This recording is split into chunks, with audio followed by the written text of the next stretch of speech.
세계 역사상 가장 강력했던 군사력에 맞서 40년간 버텨낸 작은 나라가 있었습니다. 바로 고려였죠. 13세기 몽골 제국이 유럽에서 중동까지 세계를 정복해 나갈 때 한반도의 작은 왕국은 중세 최고의 전쟁 기계에 맞서 놀라운 저항을 보여줬습니다. 그런데 어떻게 작은 반도 국가가 세계 최강 제국과 이렇게 오랫동안 맞설 수 있었을까요? 이것은 단순한 전쟁 이야기가 아닌 생존을 위한 필사적 투쟁의 기록입니다. 오늘 이 놀라운 40년 전쟁의 전모를 살펴보겠습니다. 권력 투쟁과 배신, 그리고 절망적인 상황에서도 굴복하지 않은 민족의 의지를 담은 대서사시 말이죠.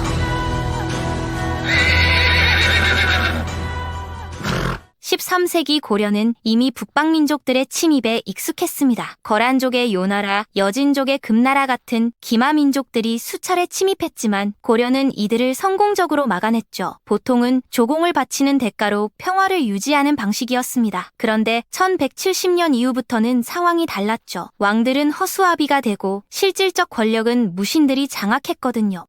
최충원이라는 장군이 1190년대에 권력을 잡으면서 무신정권 시대가 시작됐습니다. 이 무신정권이 몽골 침입 기간 동안 고려를 이끌게 되죠. 1211년 고려 북쪽의 금나라가 몽골에게 공격받기 시작하면서 한반도에도 긴장감이 돌았습니다. 금나라에 파견됐던 고려 사신이 전투 중 사망했고 압록강 국경 지역에는 새로 생긴 분리국가들과 금나라 탈영병들이 나타나기 시작했거든요. 1216년 가을 수천 명의 거란 기병들이 국경을 넘어 반란을 일으켰습니다. 뛰어난 기마공수 전술로 유명했던 거란족은 한반도 깊숙이 진격해 수도인 개성까지 위협했죠. 고려군은 간신히 이들을 막아냈지만 상당한 어려움을 겪었습니다. 그런데 1218년 겨울 예상치 못한 일이 벌어졌죠.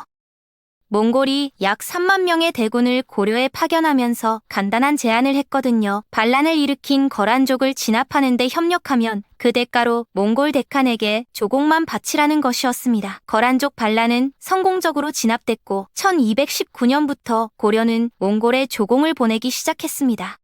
처음에는 그럭저럭 평화로웠습니다. 조공을 바치긴 했지만 도시들이 파괴되지는 않았으니까요. 나이든 최충원은 건강이 악화되면서 아들에게 권력을 물려주고 싶어 했기 때문에 굳이 몽골을 자극하려 하지 않았죠.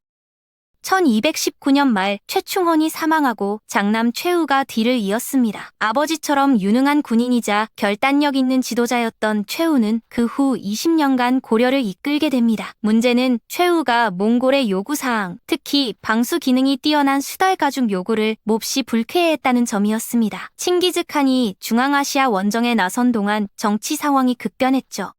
1225년 매년 조공을 운반하던 몽골 사절단이 의문스럽게 사라지는 사건이 발생했습니다. 고려 측은 산적의 소행이라고 주장했지만 몽골은 고려의 모든 책임을 돌렸죠.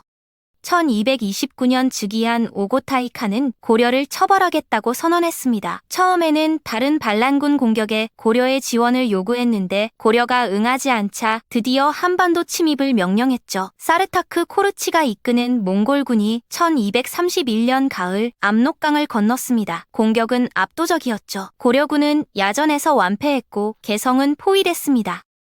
하지만 몇몇 요새 도시에서는 눈에 띄는 저항이 벌어졌는데 특히 구주성의 방어전이 유명했습니다. 1018년 거란족을 대파한 것으로 유명한 구주성은 1231년 말부터 1232년 초까지 몇 주간 맹공을 견뎌냈거든요. 가장 유명한 장면은 포위 초기에 벌어졌는데 도시 남쪽 성벽을 김경선과 숙련된 별초 부대가 방어했습니다. 별초는 정규군 외의 지역 민병대로 게릴라전을 전문으로 하는 정예 부대였죠.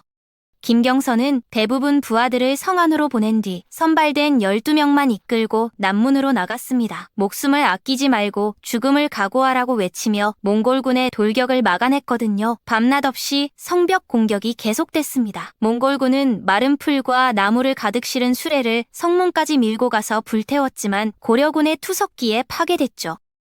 공병들을 보호하려고 성벽 앞에 세운 막루도 고려군이 성벽에 구멍을 뚫고 녹인 쇠를 부어서 무너뜨렸습니다. 성벽 등반용 사다리들은 고려군의 장창에 밀려났거든요. 한 달 동안 끔찍한 파괴가 이어졌지만 아무 성과도 없자 몽골군은 포위를 해제하며 이 도시가 하늘의 보호를 받는다고 선언했습니다. 1232년 1월 군사 통치자 최우는 몽골과 협상하기로 했습니다. 구주성이 계속 저항하는 것에 좌절한 그는 지휘관들을 처형하려 했지만 몽골인들이 중재에 나섰죠. 그럼에도 고려는 1232년 1월 사르타크 코르치에게 항복했습니다. 조공 요구는 엄청났죠. 말 2만 마리, 수달 가중 2만 장, 노예들, 왕족 인질, 남성 100만 명 의복이 금은보화와 함께 요구됐거든요.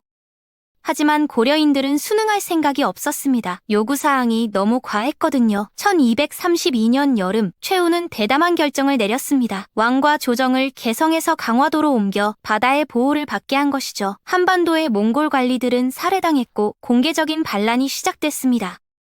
사르타크는 1232년 가을 돌아와 북부 지역에 파괴의 흔적을 남겼지만 불교 승려에서 궁수로 전향한 김윤후에게 사살당했습니다. 사르타크의 죽음으로 몽골군은 철수했죠. 최후의 예상대로 몽골은 해군력 부족으로 왕실을 무력으로 손에 넣을 수 없었습니다. 하지만 몽골의 고려 침입은 멈추지 않았죠. 다음 공격은 1235년 여름 탕구트 바타르가 이끈 이 원정은 엄청난 파괴력을 보였죠. 조정이 강화도로 피한 것처럼 요새가 아닌 곳의 대부분 주민들은 몽골 기병을 피해 연안섬이나 상간 은신처로 도망쳤습니다. 공세는 게릴라전으로 제한됐고 별초 부대들이 야간 기습을 감행했죠. 몽골인들에게는 좌절스러운 전쟁 방식이었고 좌절할수록 파괴는 더욱 심해졌습니다. 요새화된 정착지들은 스스로 살아남아야 했고 함락당하면 엄청난 파괴가 벌어졌거든요. 게릴라 전술로 몽골군을 괴롭힐 수는 있었지만 막을 수는 없었고 몽골군도 나라를 완전히 복속시킬 수는 없었습니다. 고려인의 몽골로의 망명도 엄청났죠. 1238년 겨울이 되자 고려 조정은 파괴를 멈추려고 몽골과 협상 의향을 보였습니다. 고려가 두려워했던 대로 몽골의 요구는 과도했죠. 군사 통치자 최우에게 이는 문제였습니다. 그의 정당성은 왕에 대한 통제력에 달려 있었거든요. 몽골 요구대로 하면 권력을 잃을 수밖에 없었죠. 2년간 고려인들은 먼 친척을 왕세자로 만들어 1241년 몽골 수도 카라코룸으로 보내며 왕을 보내지 않는다고 변명했습니다. 몽골인들이 이 속임수를 알게 된 건 14년 후였죠. 왕족 인질과 조공 재개로 최우는 6년간의 휴전을 얻어냈습니다. 하지만 몽골은 여전히 왕실의 본토 복귀를 원했고 사신들은 이 문제로 점점 더 고집을 부렸거든요. 최우는 그 후 6년간 강화도에 정교한 요새를 구축하고 민병대를 준비했으며 부처님의 은총을 얻기 위해 고려대장경 같은 불교 사업에 헌신했습니다. 1247년 가을 새로운 칸 구육은 재침을 명령했습니다. 다시 고려는 전쟁의 소용돌이에 빠지게 되었고 반도 북반부는 황폐화됐죠. 1248년 여름 칸 구육이 죽고 1249년 겨울 최우가 죽으면서 비교적 평온이 찾아왔습니다. 최우의 뒤를 이은 아들 최항은 아버지나 할아버지에 비해 현저히 못한 인물이었거든요. 더 오만하고 성급했던 그는 고려와 몽골 침입으로 인한 복잡한 정치 상황을 헤쳐나가는 데 어려움을 겪었고 몇 달 만에 쿠데타 시도에 직면했죠. 1251년 몽케가 대칸으로 확정되면서 다시 사신들이 고려 왕에게 몽골 조정 방문과 강화도 포기를 요구했습니다. 또다시 변명이 이어졌죠.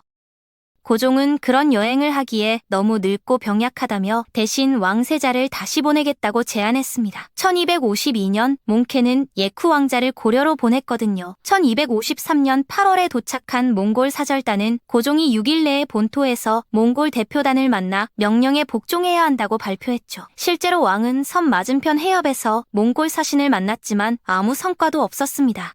몽골군이 다시 고려로 진격하자 사람들은 은신처로 도망쳤습니다. 별초의 습격으로 몽골군이 공격받았고 몽골군은 점령한 도시들을 파괴했죠. 예쿠는 충주 장기 포위전 중에 병에 걸렸는데 김윤후가 훌륭히 방어해줬습니다. 김윤후는 약 20년 전 사르타크를 죽인 그 불교 승려였거든요.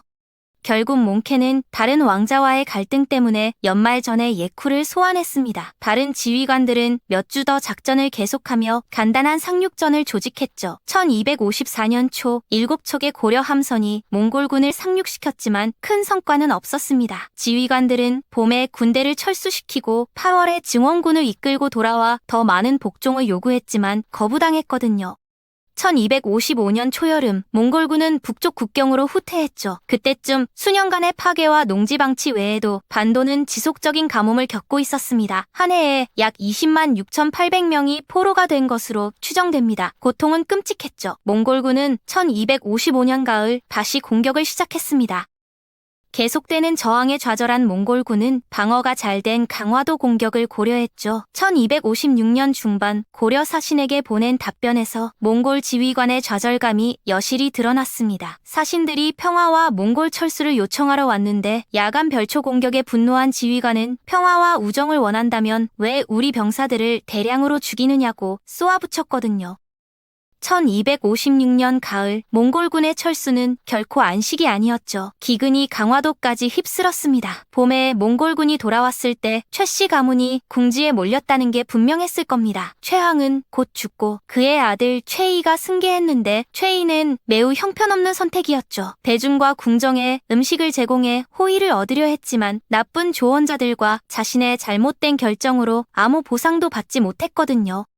조정의 거의 모든 사람을 소외시킨 상황의 압박은 결국 쿠데타로 이어졌습니다. 1258년 5월 김인준이 이끄는 관리들이 최이의 궁을 습격했죠. 최이는 성벽을 넘어 도망치려 했지만 너무 뚱뚱해서 스스로 성벽을 넘을 수 없었습니다. 최이는 암살자들에게 붙잡혀 살해당했고 60년간의 고려 무신 정권이 끝났거든요.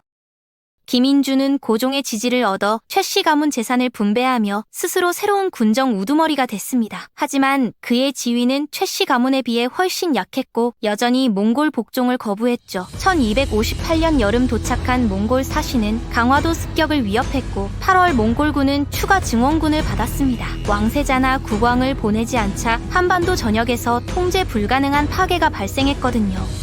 왕실이 오지 않으면 몽골이 직접 통치하겠다고 했죠. 아무리 치열한 별초 공격도 몽골군을 막을 수는 없었습니다.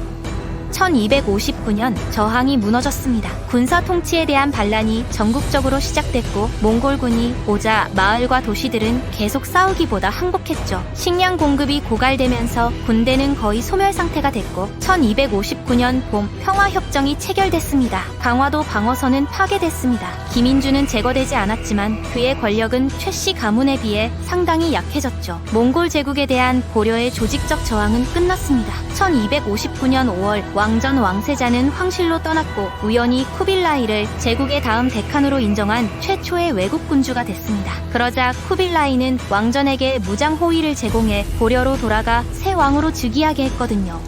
원종은 쿠빌라이 칸의 충실한 가신이 됐고 쿠빌라이의 아들이자 후계자를 쿠빌라이 딸 중 한 명과 결혼시켰습니다. 1270년 1년의 암살과 반란 후 고려의 군사 통치는 끝났고 고려 조정은 마침내 본토로 돌아왔죠. 이로써 고려는 완전한 종속국이 됐습니다.